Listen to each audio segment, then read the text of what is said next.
Sveiki, skatītāji! Paldies par skatījumiem, laikiem un komentāriem. Te es aizbraucu uz blakus esošo pilsētiņu Castro Villarī, staigāju pa pilsētiņu, kamēr es izrādu jums pilsētiņu, pastāstīšu par dzīves vietas deklarēšanu Itālijā.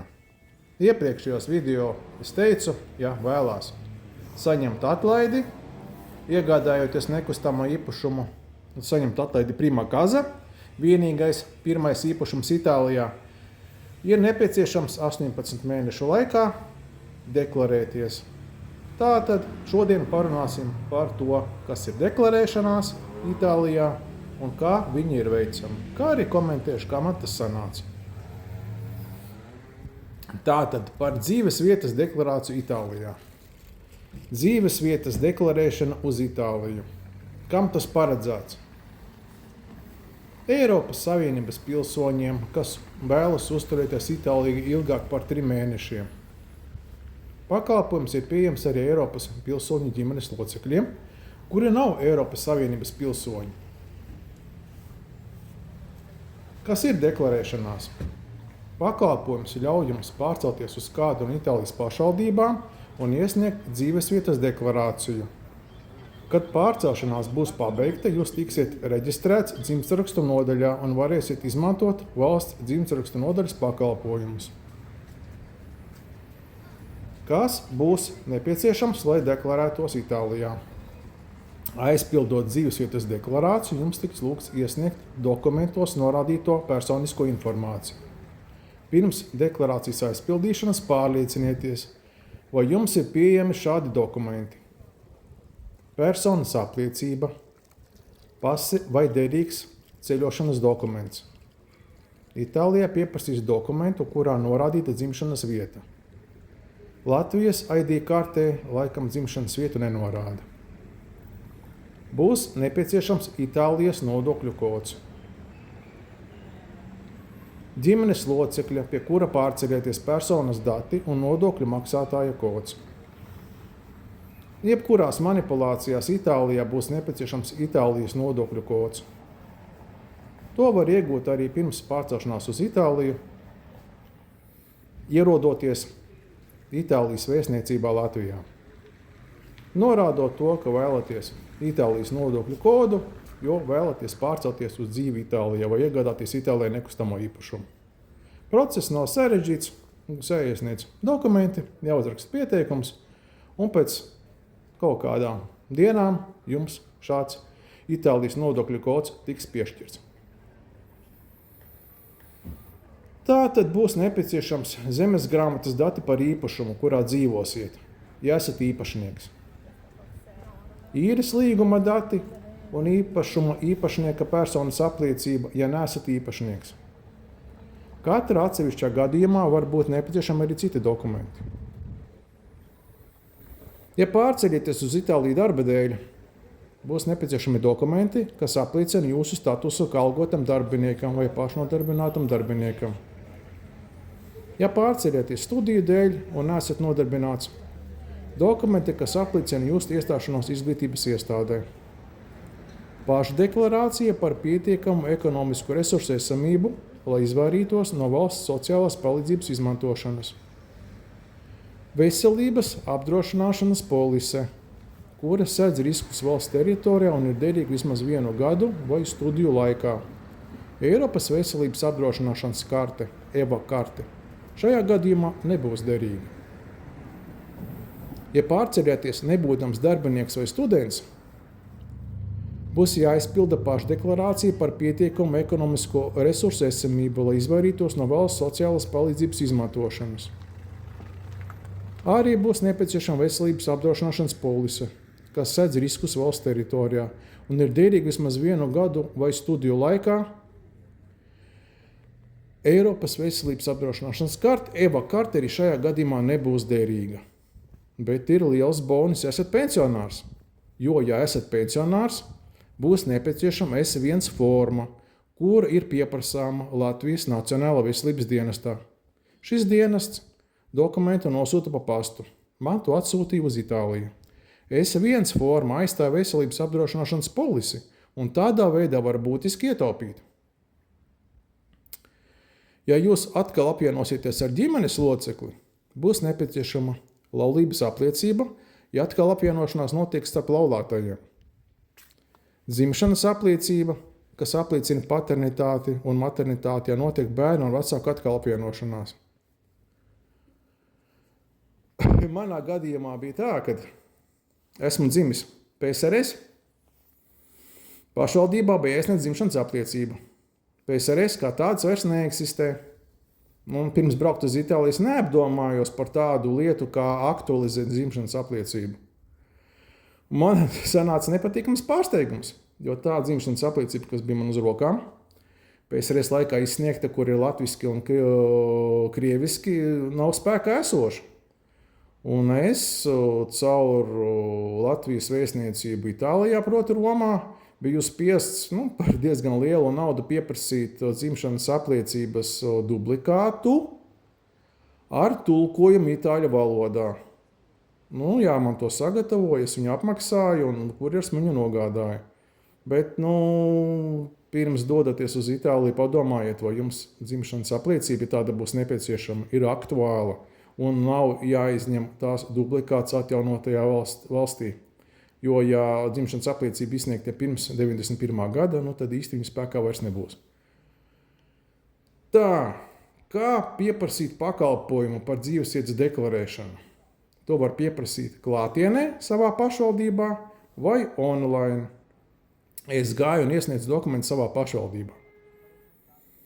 Zinu, ka online to arī var izdarīt. Es to nedarīju, kā tas darāms online, es nezinu, nemācīšu komentēt, bet noteikti visi esat lieli cilvēki, paši atradīsiet Google, kā to var izdarīt.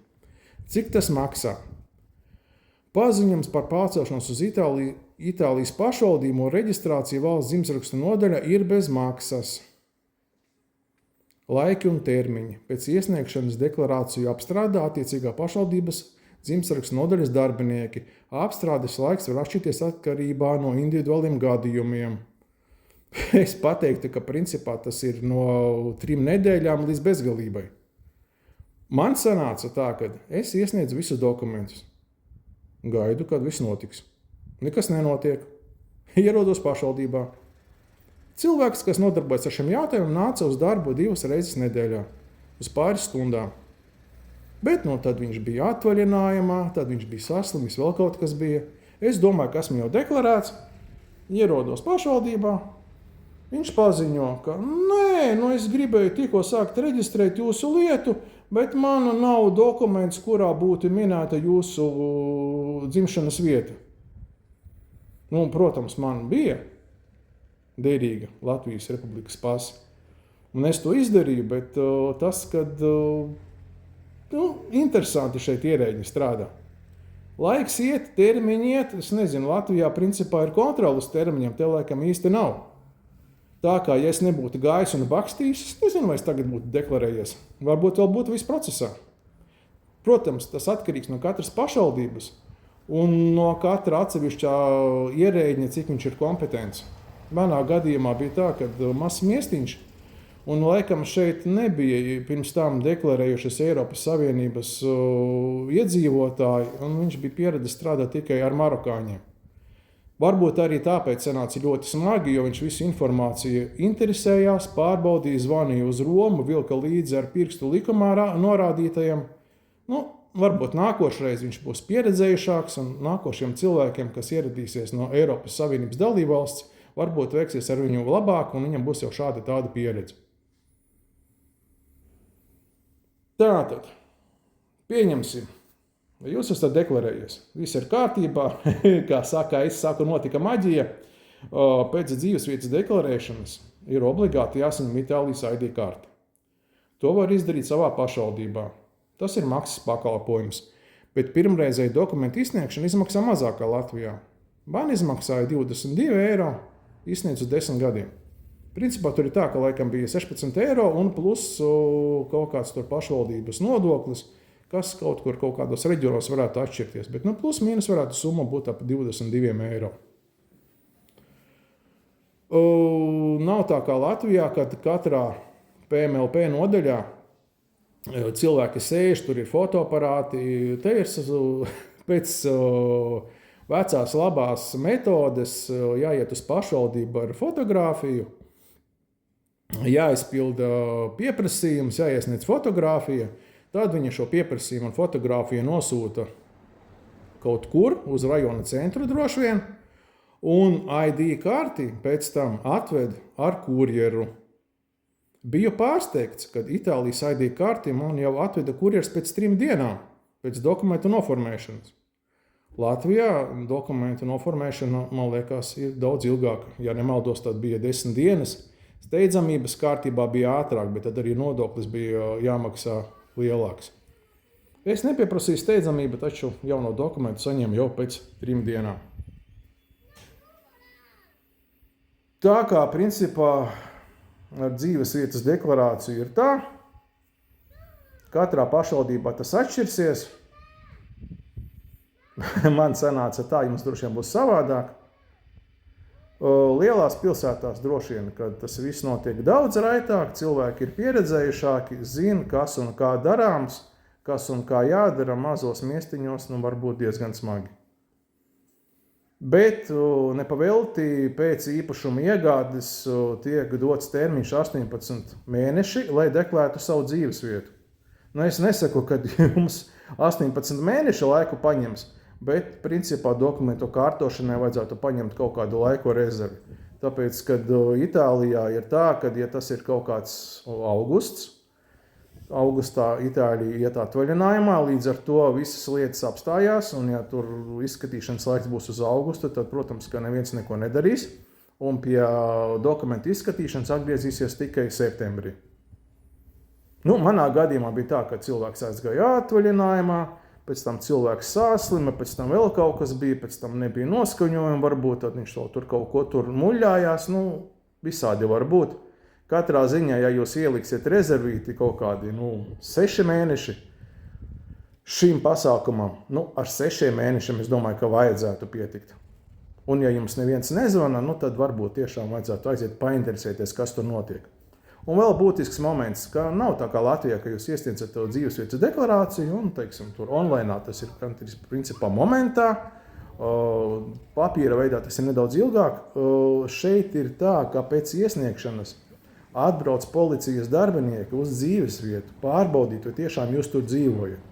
Tā kā, ja jūs pērkat īpašumu Itālijā un te neplānojat dzīvot un domājat, ka jūs būsiet piedeklarēts nedzīvojot, tad īsti tas tā nesanāks, tāpēc, ka policija kontrolē, vai persona šeit atrodas un dzīvo, un kā arī aptaujā kaimiņus. Tāda šeit kārtība. Lai deklarētos, jāgaida policijas darbinieki, kuri ierodās dzīvesvietā, viņi tiešām ienāk iekšā dzīvesvietā, pārbauda, vai jūs tur dzīvojat, vai tur ir mantas, vai tur ir ūdens pieslēgums, un vai tur ir elektrības pieslēgums. Tā kā, krāpties, mānīties un žulīties es neieteiktu. Nav tā īstā valsts, un principā pat tad, ja jūs esat deklarēts, un jūs šeit neatrodaties, tad deklarāciju var anulēt, un to prima casa statusu var zaudēt. Tā kā, kad jūs kārtojat kaut ko, izvērtējat, vai tiešām, ja jūs reģistrēsieties kā prima casa, vai jūs šeit dzīvosiet un uzturēsieties pastāvīgi. Tas nav obligāts nosacījums, bet, lai būtu prima casa status, tad jums pastāvīgi jāuzturas savā deklarētajā dzīvesvietā, adresē. Protams, jūs varat izbraukt atvaļinājumā, bet lielāko laiku gadā jums būtu jāuzturās šajā adresē. Paldies par skatījumiem, gaidu komentārus, kas vēl jūs interesē, par ko pastāstīt. Lai jums jauka diena, izbaudiet video. Paldies, atā!